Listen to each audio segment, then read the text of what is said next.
this video, we'll show you exactly how to use negative keywords. You'll see how to stop Google from wasting your budget on searches that were never going to convert.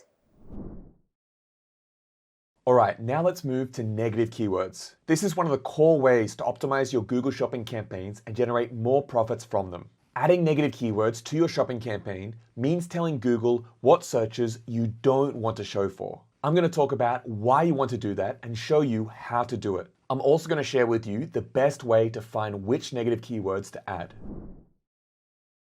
First, let's talk about why we add negative keywords. When we create Google shopping campaigns, we don't get to tell Google which keywords we want to target. Unlike a regular search campaign, which is exactly what you do. Google shows our ads based on our product feed and our product data. If Google thinks that our product is relevant to the search, it will show our ad. But Google can, and certainly will, make mistakes when matching our products to a search. And negative keywords are our tool to prevent this as much as possible. For example, let's say you're selling a basic wooden chair. You wouldn't want to show your ad for searches such as plastic, metal, or upholstered. Could you still get a sale from these searches? Maybe, but your chances are much lower. When you're just getting started with your Google shopping campaigns, you don't want just any clicks. You want clicks from shoppers who have the highest probability of converting into a sale. We don't leave it all to Google's algorithms, because it will spend your budget on clicks that we're never going to convert. And that's exactly what negative keywords are for. So now let's walk through the process of adding negative keywords. You can add them at the account level, the campaign level, or the ad group level. I'll talk about the account level first and show you how to add negatives there. Account level negative keywords cover all the campaigns in your account. That means you want to be very careful about what you add. For example, let's say you sell guitars, but you don't sell any Gibson brand guitars. You may be tempted to put the word Gibson as a negative keyword at the account level. But really, there's going to be two issues with that. First, some people might actually be searching for best alternatives to Gibson guitars. In this case, you might have the perfect product or content for them. Second, you might later start selling Gibson guitars as you grow your store. You don't want to have to remember that one of the negatives you added was Gibson so long ago. With that warning given, there are many times when account level negatives are the way to go. Let's say you find a lot of search terms for toy guitar that are triggering your ads, or how to make your own guitar. You know that your store will never have a good probability of conversions for shoppers using those searches. So then an account level negative is perfect. Let me show you how to add it. Starting in your Google Ads account, you'll go to Admin on the left here. Then go to Account Settings. And here, for the full account, you'll see negative keywords. Simply enter your negatives, each on a new line, and click Save. Now, did you notice what I did there when I added those negatives? I added quotes around them, which turned them into phrase-matched negatives. Match types matter a lot here. They're what determine how Google decides which searches to block. There are three types of negative keyword match types: broad, phrase, and exact. Broad is where you just add the negative keyword as it is. For example, let's use red shoes. If you add red shoes as a negative broad match keyword, any query containing both leather and shoes won't trigger your ad. So if someone searches where to buy shoes that are leather online, your ad won't show.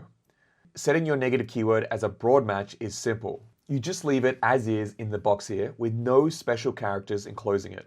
With phrase match, you wrap your negative keyword in quotation marks like running shoes. And what you're doing is you're telling Google, don't show my ad on any search that has this exact phrase in this exact order. Words can come before it, words can come after it, it doesn't matter. But if that phrase is sitting there intact in the search, the ad isn't showing.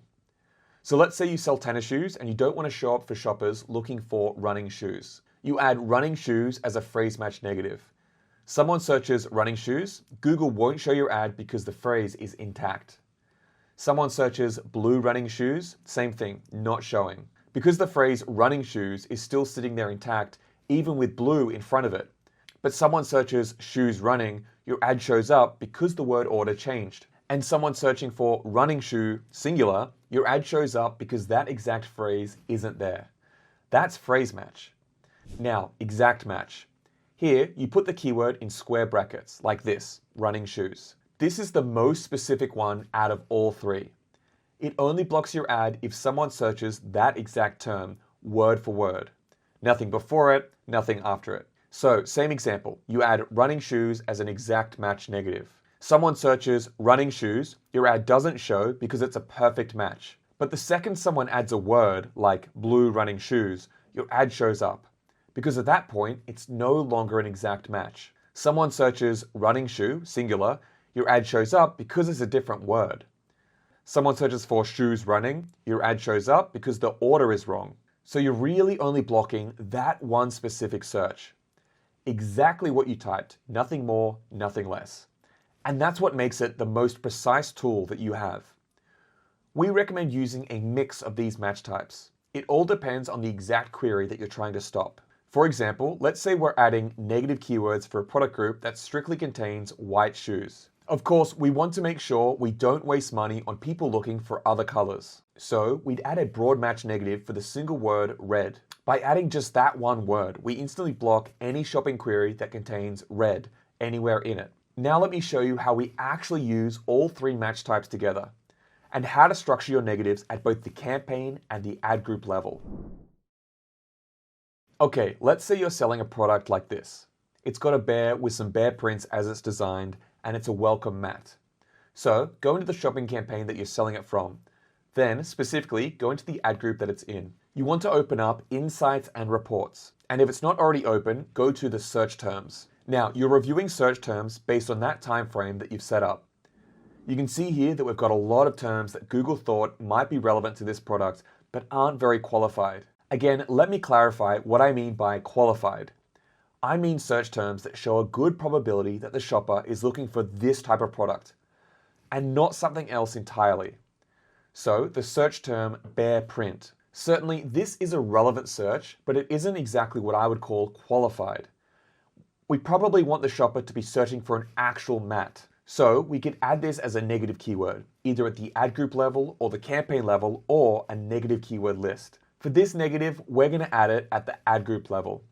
And we'll keep it as the default match type that Google assigned, which in this case is an exact match negative.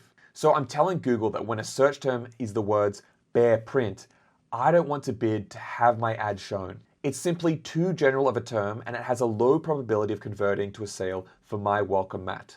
So we're going to save. And that has now been excluded at the ad group level. Now see here for bear tracks in mud. That is definitely not qualified for our product. So I'm going to click that and add it as a negative. But I'm just going to add mud as a phrase match. This is because most searches with that word are probably not product related. They're more likely about coming across bear tracks in the wild or hunting bears or something like that. Again, not relevant to our product. Shopping campaigns perform best when they target people who are actually using the product type. So in this case, someone searching for a mat or a rug. And now we see here, picture of a bear print. Well, we see these kinds of words all the time in unqualified searches for e-commerce. So I'm going to add this, but I'm going to add picture as a broad match negative. We're not selling photos or prints for a wall or illustrations. So I'm going to put picture as a broad match and hope that it takes care of variations of that word. So those are the three different negative match types and how to use them, each one helping us better filter the search traffic we show our ads for. Now, I mentioned that we see words like picture all the time when reviewing the search terms for e-commerce stores. These are people researching, searching for images, looking for inspiration. They're not buying. Over the decade of managing Google Ads accounts, our team have built up a list of words that keep showing up again and again. Words that tell you pretty quickly that the person is not going to buy. For most new campaigns, we add these as phrase match negatives right away. Things like free, store near me, and a bunch of others. We'll add a link to our list of common negative keywords down below, so you can use it in your own campaign. Alright guys, that's exactly what we optimize and when we optimize it in our shopping campaigns. Doing this regularly for your campaigns is going to really help you generate more sales and more profits every month. I'm going to leave a link to all the resources that we mentioned down below in the description. And if you want my team to help you scale your store to over 6 or 7 figures per month, with a proven system, no wasted budget, and clear transparency on what we're doing every month, book a strategy call with my team. I'll leave a link down below. We're going to look at your store and we'll show you exactly what we're going to do to scale it. Thanks for watching, guys. We'll see you in the next video. Bye for now. make sure to check out our other videos. This one here might be especially useful for you.